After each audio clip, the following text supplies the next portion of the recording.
Cactus Golf Podcast, Episode 2. Episode 2, Cactus Golf. Are you ready? I'm always ready, man. Always ready. Let's do it. I'm excited. Right. So, yeah, we had some audio issues last time, but I think we took some precautions, and we're going to get it figured out. We got some important information we want to share with you also.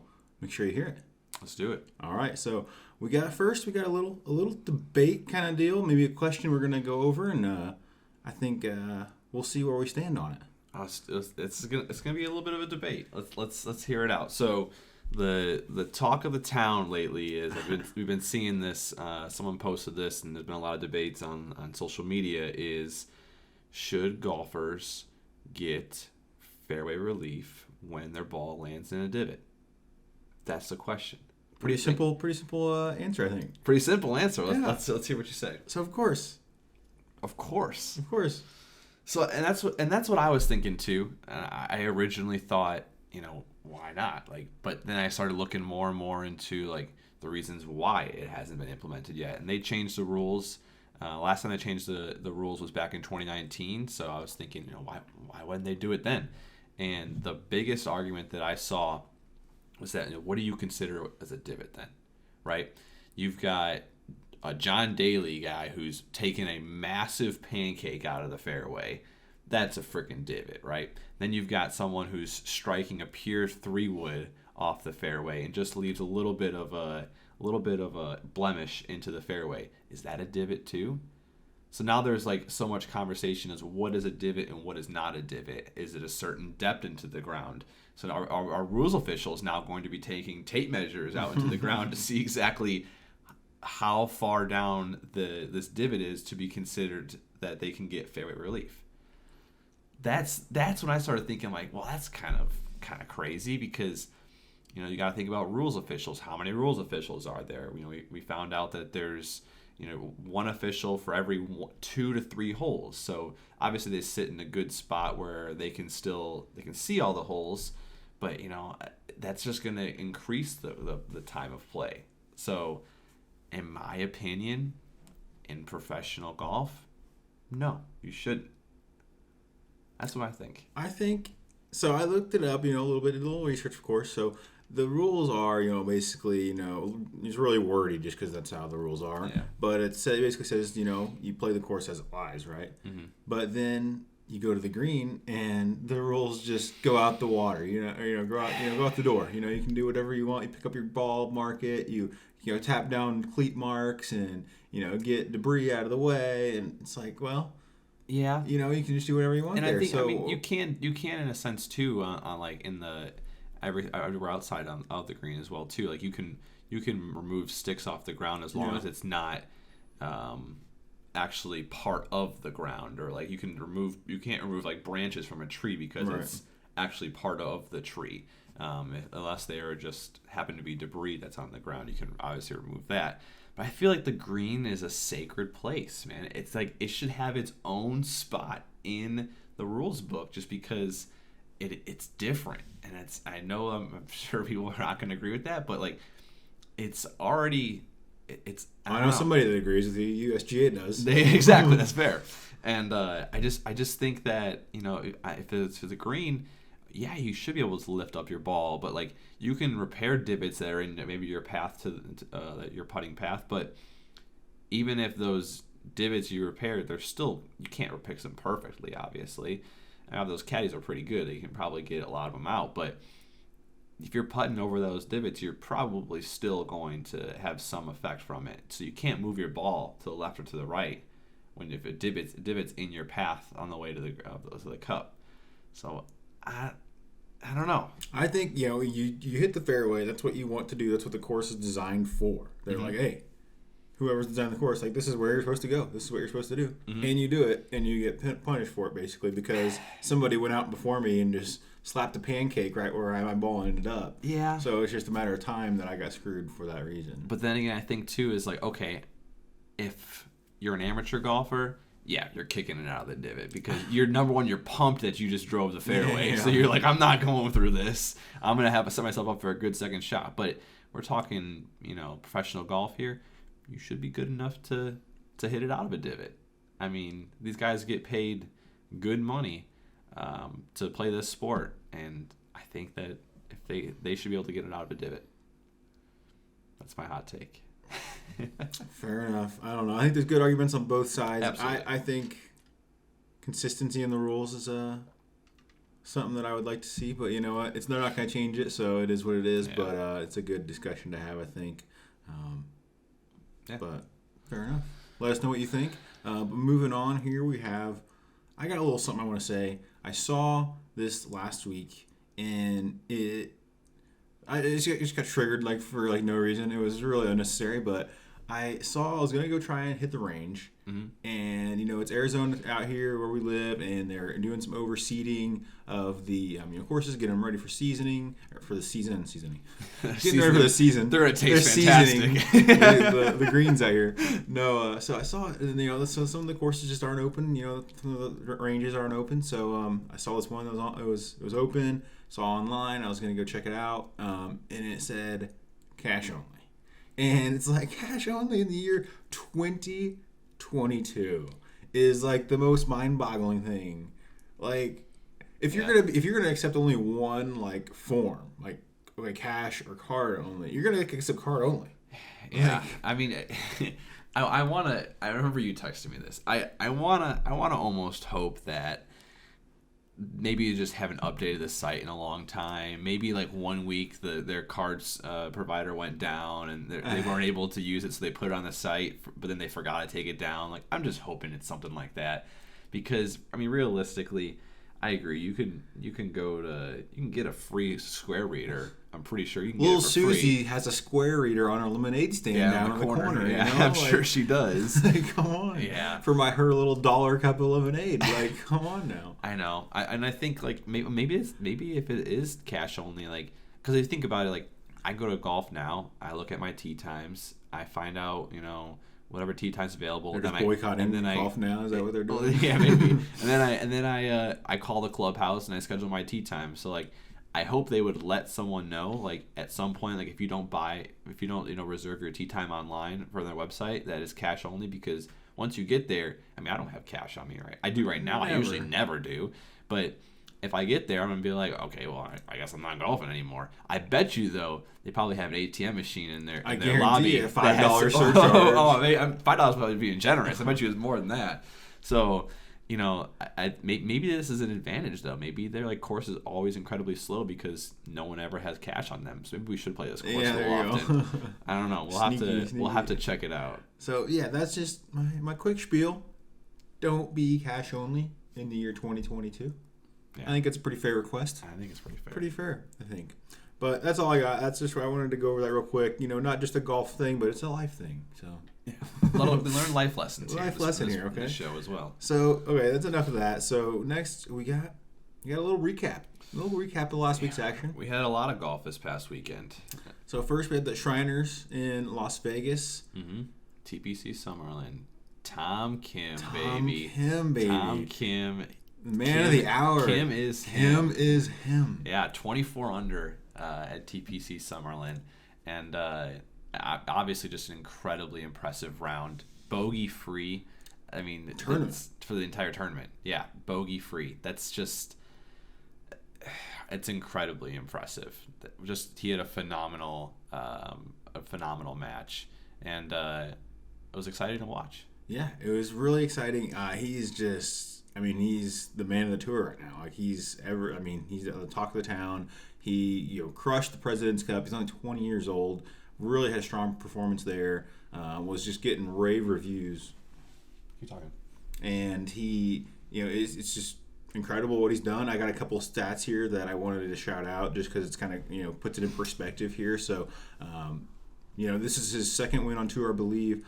His first came in August at the Wyndham Championship. So he became the first player since Tiger to win twice before turning 21 on tour. Mm-hmm. Right there. Pretty incredible. And then also, it's coincidentally, Tiger won his first of his 82 tour wins in Las Vegas in 1996. So do we have a repeat here? Do we have a repeat dynasty? Well, it wasn't his first win on tour because the Wyndham came first. That's so kind of stretching there a little bit. But we also, bogey-free tournament there, 72 holes.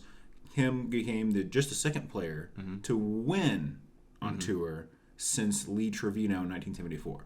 So maybe not the first tournament. Yeah. 72 holes without a bogey, but second winner since 1974. Wow. But still, bogey-free winner. Still, that's impressive golf if you're going bogey-free bad. for an entire tournament. That would suck. You go bogey-free entire tournament and you don't. Hopefully, at least you're placing high enough if you're getting something. I can't imagine you did too poorly. Still incredibly impressive golf. I would love to see who the bogey-free, so he at least shot par. Yeah, honestly, I guess it's true. But do you know why they call him Tom Kim? Tom? Because his name's not Tom. I don't know, because Ju Young's kind of hard to pronounce and spell. I mean, that's very true. But it's Tom because I was listening to an interview that he did, and when he was younger, he wanted to be called Thomas because he was a big fan of Thomas the Train. So Thomas became Tom, and now that's why everyone calls him Tom Kim, because of Thomas the Train. So if you're listening out there, they need to sponsor him. It'd be hilarious to see a big old Thomas the Train patch on his shoulder. Or they could get a club head cover. That'd be a good club head cover. That would be honestly a really cool club head cover. Heck yeah. That would be hilarious. But I mean, he is. The train is rolling. The train is rolling. He is literally a freaking train right now, and he's coming down the tracks, and it's going to be exciting to see him at ZOZO this week. Yeah, that's going to be a good tournament. But did you real quick before we talk about Liv here? Did you see Jason Day's final 12 holes? I saw like a quick snippet. I don't have it in front of me though. I assume you do. I do. Of course I do. Final 12 holes. Birdie, par, birdie, birdie, par, birdie, birdie, par, birdie, birdie, birdie, birdie. No eagles. That's pretty lame. Yeah. Sounds pretty lame too. But no, I mean that's obviously just an incredible, impressive final 12 holes. So I'm excited to see if he can keep that streak running as the next week. It's going to be exciting. It was fun golf. It was a lot of golf this week. Obviously, Liv being in Bangkok didn't help because it was crazy late at night when it was on. So it was a lot of recaps for me. Yeah. I kept an eye on the tournament quite a bit to check on our bets, but that was kind of interesting. But didn't pan out, but we'll get to it. Yeah. So we had, like you mentioned, Liv Bangkok. That was so we didn't get to watch too much of it, but had a couple highlights there. Mm-hmm. It was Eugenio Lopez Chacarra took home the win. Was it 19 under? 19 under at Stonehill. $4 million. $4 million. I think that was more than the whole purse of Shriners. I can't remember. No, the whole purse of Shriners was, I want to say $8 million. Was that 8? Okay. I'll pull it up right here. But $4 million. He just his first win. I'm pretty sure that he came from Oklahoma State University. I want to say is where he played there. But it was just obviously just incredibly impressive performance on his part. So yeah, he won. That was the Fireballers, right? Correct. Yep. So Fireballs. They took one of the first wins, I think, as the team win. The Four Aces have just been dominating the team events there. They have. That was their first time dethroning the Four Aces since their last 4 team events. The Four Aces have won. So it's different to try and think about golf as a team sport. Here I finally got it. So Shriners was a $8 million purse. Hey, okay. So he secured half of what Shriners' purse was just in a Liv victory. Plus, I'm pretty sure you get some extra cash from a team event. Well, yeah, the Fireballers won the team event, like I said. So that was a total of $3 million for the team. Wow. So there's 4 of them on there. Whatever math that is divided by 4. Whatever that is, like, I don't know, 700,000 or something like that. Something like that, yeah. Sure. So he got some good cash. Can you imagine he's probably, I wonder how old he is. Probably early 20s, I would assume. To win that much cash. What would you do with that much cash if you won in your early 20s? Wouldn't be sitting right here, that's for sure. No, I'm just kidding. No, but so yeah, we had he took on some pretty good cash. We had another person make some pretty good cash on Liv. Dustin Johnson won the individual play for the season for Liv. $18 million just right there. And I think that's in how many events? How many events they have? Was it 8 inaugural? I think 6 or 8. 6. I'll look it up. But I'm pretty sure it's Took it home. He's still one more tournament for them to play, so he locked that up. He already has enough points to where no matter what, he's already won. There's a fight for second place between several of the golfers. I don't know what the prize would be for second. I don't even know if there is a prize for second, but he took home $18 million right there. He's totaled $30 million in prize winnings on LIV so far. Plus the signing bonus, $125 million signing bonus. So there's actually 7 regular season events for LIV. 7. So that's not bad. No, I mean obviously there's a whole argument as to why did he leave the PGA, and I think that Chikara is 22 years old. 22 years old. So can you imagine us at 22 with some good cash like that? I would have bought a lot of natty lights. Yeah, yeah. I think if we had that much cash, the first episode we definitely would not have had any mic problems at all. We would have the craziest studio ever, honestly. But that's an incredible. I don't know, 7 events. DJ wins some crazy cash like that, plus the $125 million signing bonus. He's gotta be feeling good. Paulina's pretty happy right now. I'm sure she is. I'm sure she's. Did you see the video of them like when LIV first started, of them all flying in that 747 jet with the entire middle section is like carved out as a casino, and they have like a bar in there, like they were playing cards and stuff. That's so ridiculous. Yeah, it was bizarre, but I was watching it. It was hilarious to see that. Turbulence and you're screwed. I probably. I'm sure your chips, if you're playing poker, are flying across the table. That would suck. But I don't know. It's we have one more LIV event. One more like team and individual, like normal event we've seen. And there's like a playoff for the teams after that.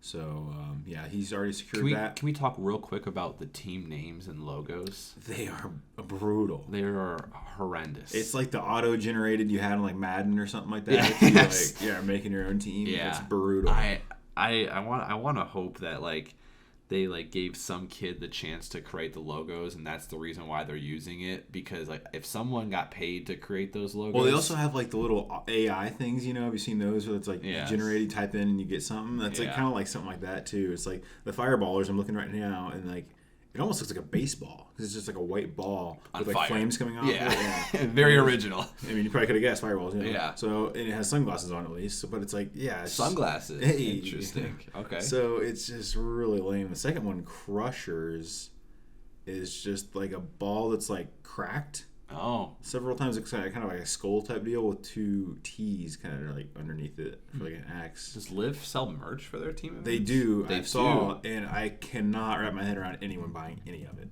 I kind of want to take a look at this. Like I saw it a few weeks ago. I just kind of pondered their website a little bit, and it was. Oh, they sure as heck.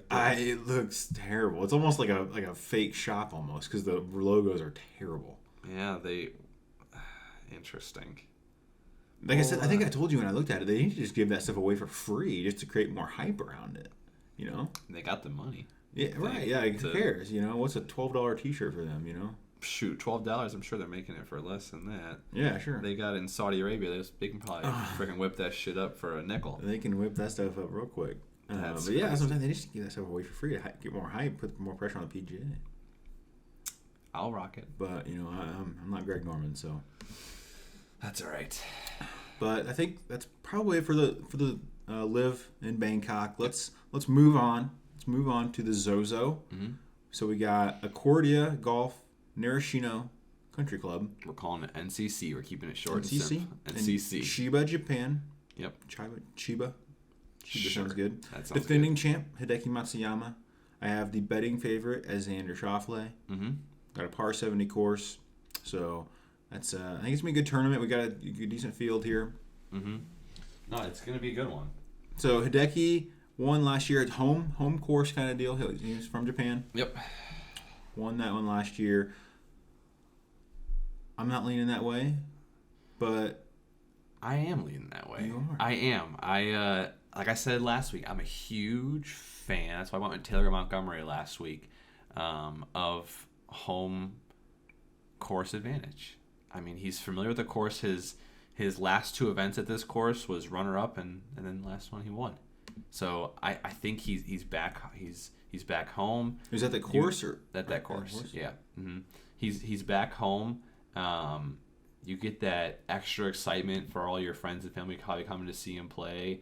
You get that little added pressure. You want to show off and for your family, make it in your home country, make everyone proud. I think he pulls away again. I think obviously his putter has been a little laggy lately with him. If his putter catches up to him, I think he's unstoppable, and he's walking away with easily at least a podium finish. Podium finish. Yeah, that's the F1 talking. You just I know get away from that F1. I just keep dogging on it, but you're like, man, I actually like that. But no, okay. So Hideki back to back. Okay, I can see that, but I went a little different. I went with Sung Jae. Sung Jae Im. Like I said, I think there's gonna be a trend probably in what you see in my picks, both in betting corner and with my tournament winners. He is, one of the best ball strikers on the tour. Mm-hmm. He finished really well last week. He was solo 7th last week, 19 under Shriners. So all the South Koreans really balled out. So I'm looking at it right now. They had 4 in the top 8. That's so impressive. They had more in the top 8 than the Americans had. That's kind of an upset right there. That's impressive. So I bet they wish that they had that for the President's Cup. Yeah. A little revenge there, maybe. Mito Pereira was also in it. All the internationals showed out last week. I'm sorry. But yeah, so I have Sung Jae Im. I think he's really playing well right now. I have a few stats here. So since late July, Im's official world golf ranking record in his last, 6 events is second, 12th, 15th, 2nd, and then 7th last week. So he's in pretty good form. Yeah. Pretty good form. This course favors, the wedge play, the approach shot there. So again, like I said, I like my golfers to be good in that aspect. So I think he's going to. I like him. Improve from 7th finish, and that's who. And we'll transition to betting quarter here in a minute, but he was one of my picks last week and just missed for me. I like him. I like it. Yeah. A little closer to home than Vegas was. Yeah. So both our picks are going in their home, I guess, hemisphere. Sure. Hemisphere. That probably yeah. I agree. Pretty close. So yeah, we got Im, Hideki. Want to shift over to betting corner? Let's talk about Let's it. Go to betting corner. It was a rough first week. We'll recap last week a little bit. So I'm down 20 units, and I am down 100 units. How many units is it possible to lose? What was the max number of units to lose? 100? It was 100. Oh, so you also okay. Oh, thanks. I appreciate it. So I won one bet. My Hoagie top 20 cashed. Yeah. He finished, I think, 6th. It was, let's see exactly. He was up there. I'm pretty tied sure fourth. Tied fourth. So he was top 20 5. under, so he was 4 strokes off the lead. He really balled out for me. My eyes were glued to the leaderboard all week. I'm not besides this past week and obviously now going on to the future, I haven't bet a lot on sports gambling. I would do all like the no-brainers and like the free bets and just like have fun with it.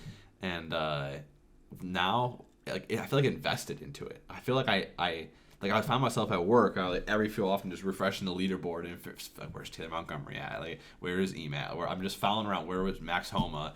I was just following around to make sure that I was there. And like for the majority, for like the first 3 days, I felt like we felt good. We had some good picks. They were all in the zone. They were ready.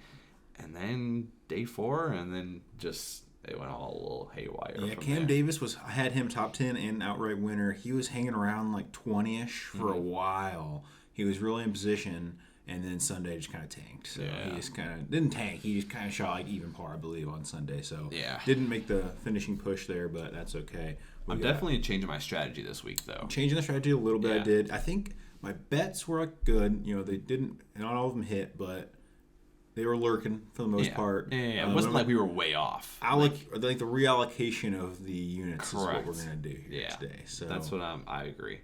So let's go ahead and get it kicked off. We'll go alternate again. So go ahead and get us kicked off. So I'll get us. So my first bet, I'm going 35 units. Seb Straka, top 40. Odds are minus 200. Got to get the dub. Gotta get one top 40. I need to get the dub. I usually wouldn't go top 40, but I need to get the win on the board here. Tell you what, if you bet top 40 live, you're pretty likely.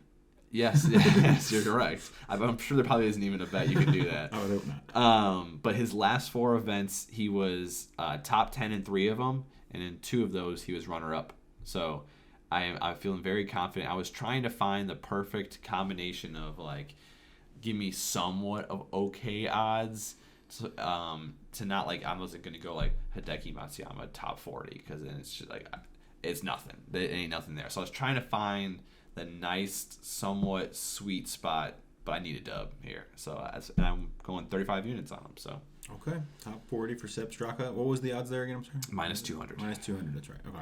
So my first one here, I'm gonna do a familiar name from last week, Cam Davis again. Again, I think he got off to a good start, but it just didn't quite finish the job on Sunday. I'm still banking on the swag from coming off the President's Cup. So I got him top 20. Nothing too crazy. Plus 120, 30 units. Pretty conservative. Yeah. A little more allocation of the resources, like I said, for my lower bets, and then we're gonna twinkle down toward the outright winner later. My next one, I'm going someone I love to watch play. I love watching Tommy Fleetwood. Tommy Fleetwood, I'm going top 20 finish. You just wish you had his flow. I back in the day, baby, not that long, but I'm going Tommy Fleetwood, top 20, plus odds are plus 110. I'm going 25 units on him. Last year at this tournament, he finished tied for 7th. He's great. He's not the best player when he plays in the United States. Obviously, he's not from here. But any international tournament, he plays fantastic at, as the majority of his wins are. So I think he's at least got me a top 20 this week. Okay, top 20. And what was the odds again? I'm sorry, I missed that. Plus 110. Plus 110. How many units? 25. Do you even listen when I talk, man? Jeez. Well, I'm just picturing you with his flow is what I was doing. He distracted me. I mean, he's got that flow. Sorry, picturing it. Oh, man, that's probably an interesting picture. picture. What would he look like with the hat, with the flow coming off the back? I'm just picturing you heading into the trees, trying to get your ball. Yeah, exactly. Just shanked over into the trees. Okay, Tommy Fleetwood. Okay, my second pick, I got Corey Connors, top 10, plus 210. Corey Connors, again, my bets, like I said, are going to probably favor the ball strikers, with the irons there. So I think he's one of the best on tour in that regard, same as Eam. So I got him top 10, plus 210. 40 units. 40 units. We're going heavy on that one. Yeah, it is heavy. So what, you went 70 units in your first 2 picks, right? 70. 70, yeah. Yeah, 70 units in the top 2. So we're trying to get the bankroll rolling with those 2. I like it. My next one, I've got Colin Morikawa. First tournament back since in the new season, since the President's Cup. I'm going top 10, plus 160, 25 units.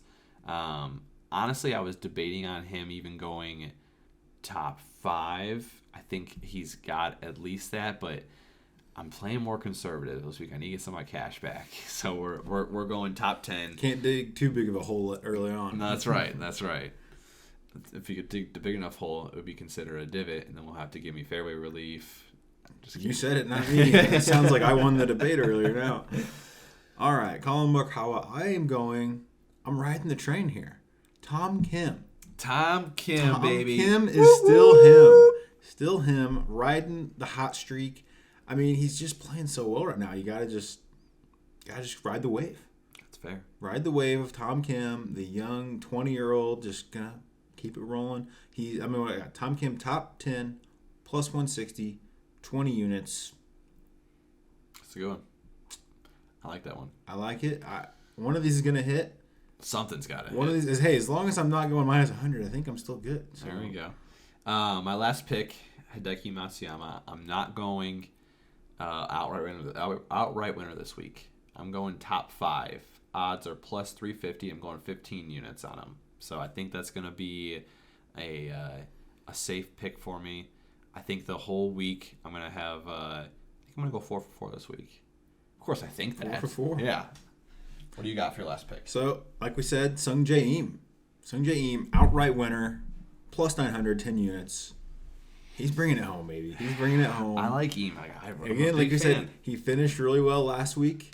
Finished really well. It was solo 7. Solo 7th. He in his last 6 events, nothing lower than 15th, and that's 3 runner-ups in those last 6 events. His only other appearance at this course was tied 3rd, so he's performed well here already before. 10 units on that. I think that's a good safe bet on that one, and if not, we'll hit one of the others. It's all right. That's all right. I'm excited to come back next week and talk about these because I am not staying down minus 100. Minus 100, so it's 80 unit difference right now. Minus 20 for me, minus 100 for you. So and it's a little bit different too because the way we're doing this is if I go minus 100 again, now my leaderboard changes. I'm minus 200. Right. It's different. It's weird because it's not 100% of my bankroll still. So.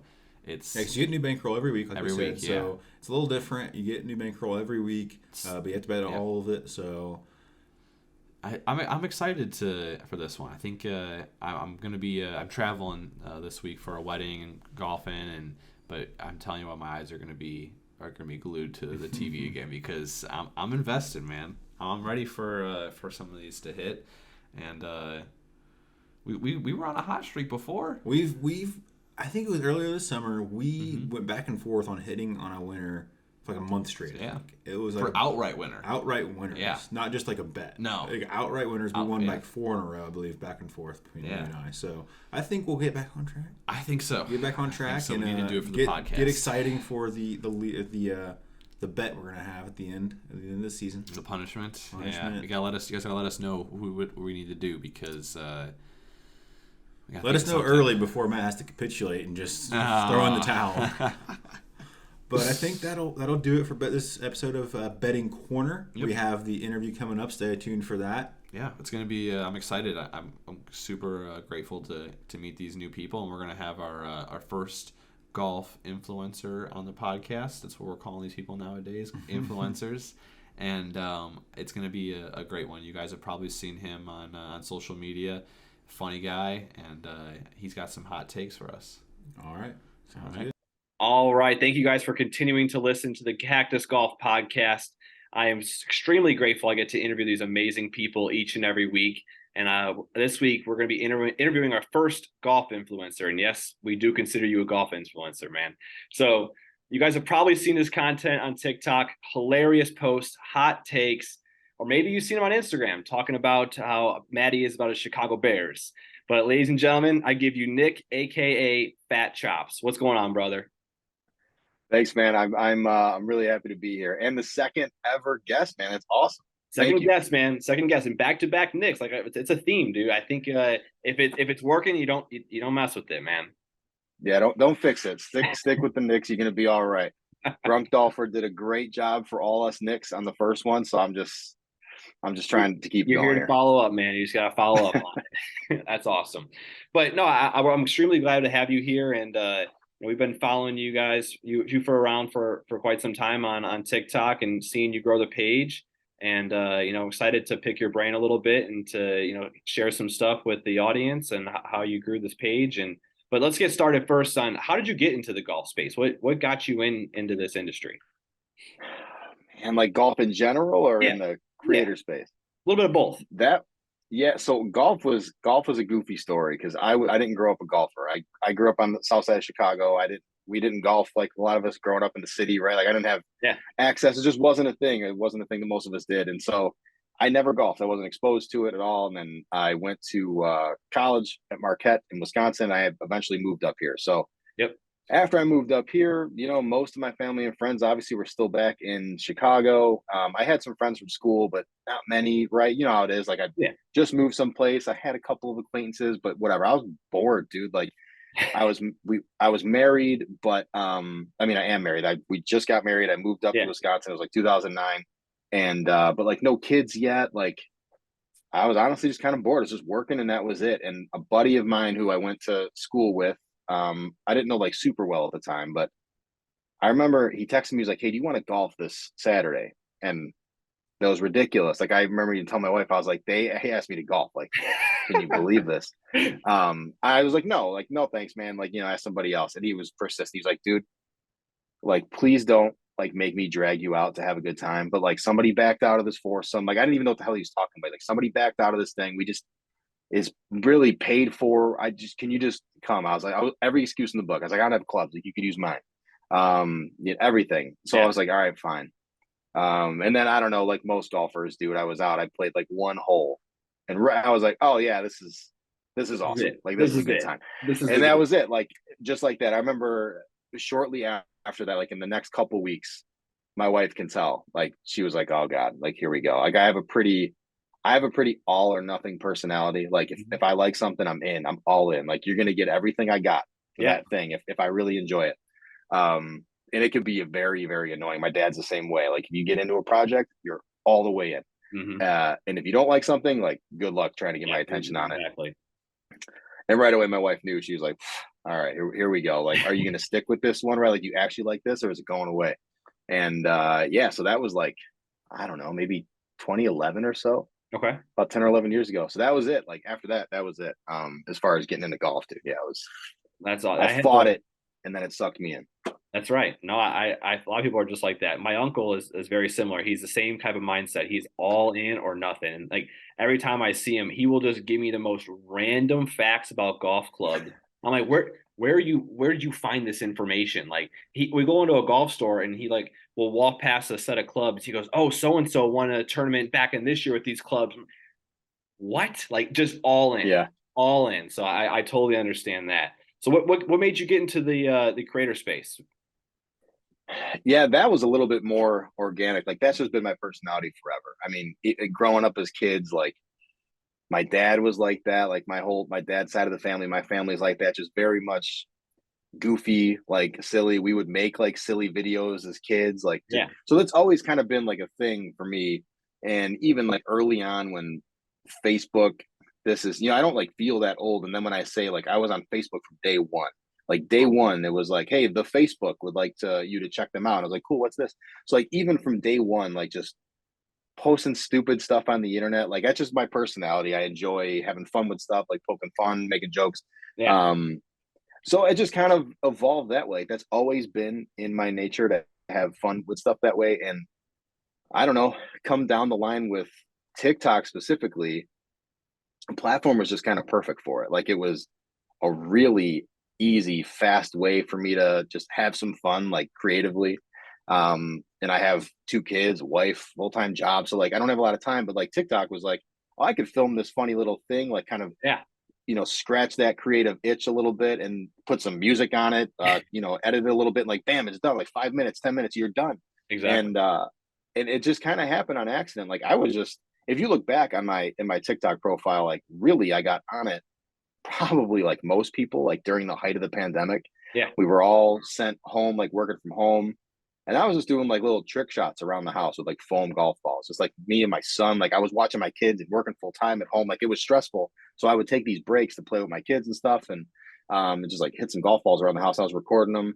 And then with TikTok, I was like, oh, I could put music to it and I could kind of like time it up, and just kind of make it kind of cool. And it was really for me, like I was just making these videos and like showing them my wife. I'm like, look at what I did. She's like, that's cool, honey. Like that's very nice.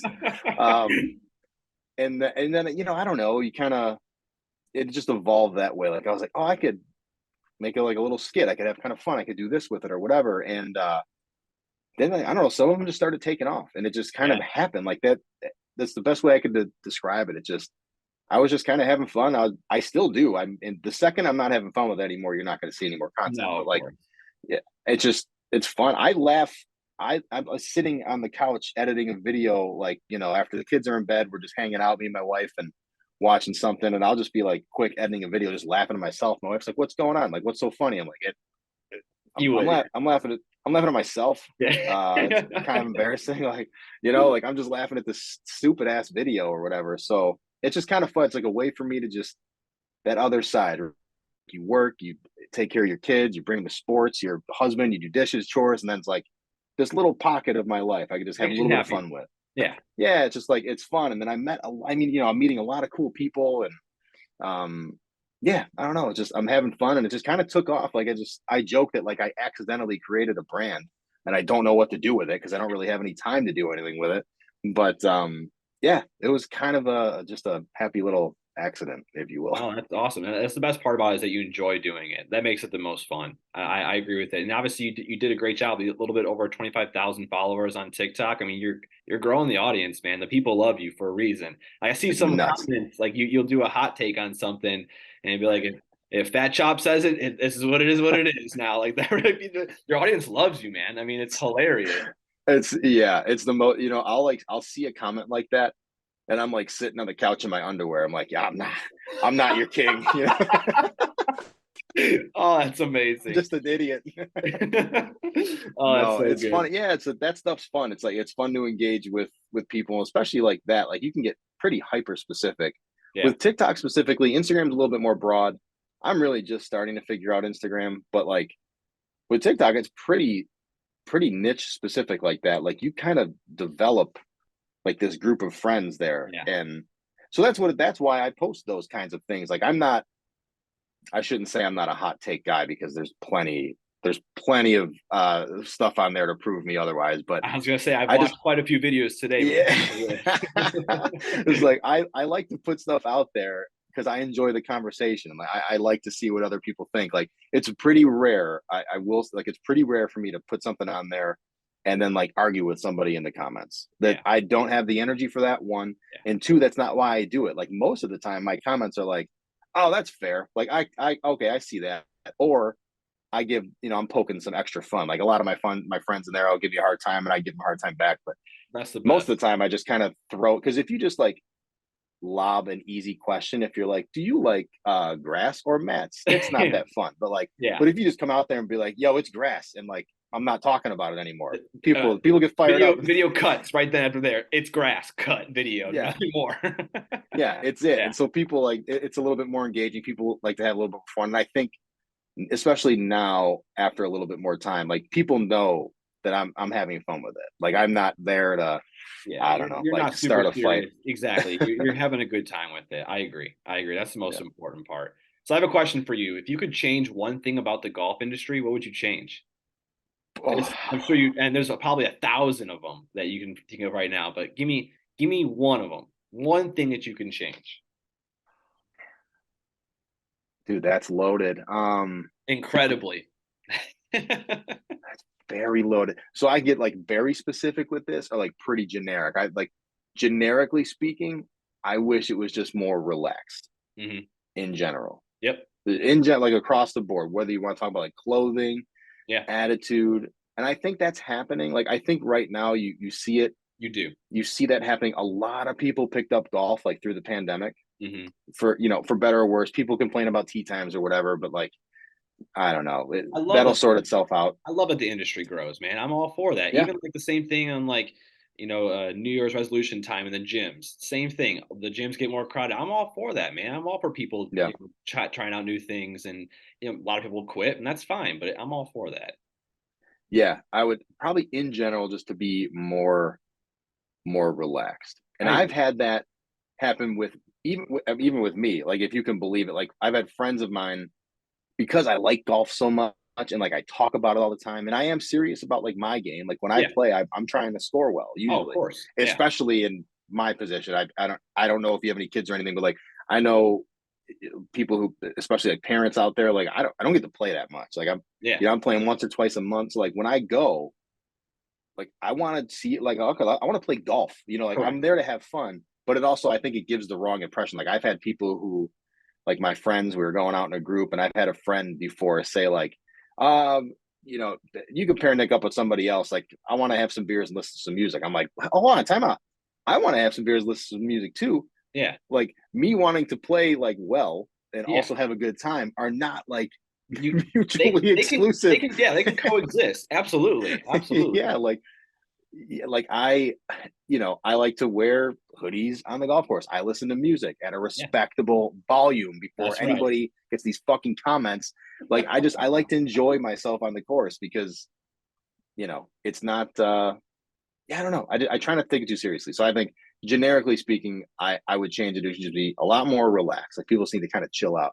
I agree. I'm right on the same page with you. I think it makes it more welcoming too for more people to try the sport out, because they think of golf, they think of the collared shirts, the tucked in shirts, the everything's nice and pristine, expensive clubs. There's that barrier of entry there. So making it. And I think there's a lot of people right now. I can think of one group off the top of my head, that good, like they make a lot of great content where they're wearing sweatshirts. They're just having a good time. They're enjoying themselves when they're playing, and they just obviously make great content too. But Dude, it makes it more of a relaxed sport where it's not everything's uptight. So I'm on the same page with you on that one. the good guys are a great example. And I've been fortunate enough to talk to Grant a little bit. Really, I'm not going to pretend like we chatted or we're whatever, best but friends, like, man. You got him on speed dial. That's right. yeah, we are the best of friends. No, he ended up following me on TikTok, and I just shot him like a thanks. I was like, cool, I really like you. And what I said, it was for my son, because the reason I bring him up good is my son is 6.5. Yeah. And I've had a club in his hand since he was like 1, and he does like to golf and everything. But he likes to watch those good videos, and like those, they're fun. Like those guys are having fun on the golf course. Like they're playing games. They're not just golfing. Like, so he likes that, and he latches onto characters. Like he really likes Bubby and stuff like that. So, and I've got to like very briefly talk to Grant and just be like, hey, I really appreciate what you guys are doing, and my son's a big fan and all that. And he was really really cool about it. He's jumped in the comments a couple times and like on some of my stuff to just like add the conversation. But those guys are a great example of like I kind of how the sport's changing a little bit. I agree. Especially with younger golfers. So my son is 6, and he sees that. He's like, oh, they're having a great time. Exactly. And they're golfing. Yeah. Exactly. And that's the best. I love, like, I get good ideas from them too. I've been on a binge right now watching their content, and I was like telling my dad about some like their lightning round knockout challenges. And he was like, oh, that's a great idea. When we're at a par 3 course next, we'll do that. And then he's telling my uncle, and then like, it's just, the excitement just comes there, and you get excited to play and try new things, and like, not just go out there and like beat yourself down sometimes on your game. Don't get me wrong. Every time I go out, I'm always comparing myself against my previous rounds. That's all I do. Like, but like, I also enjoy, like, same time, they have to coexist. I enjoy having a good time too.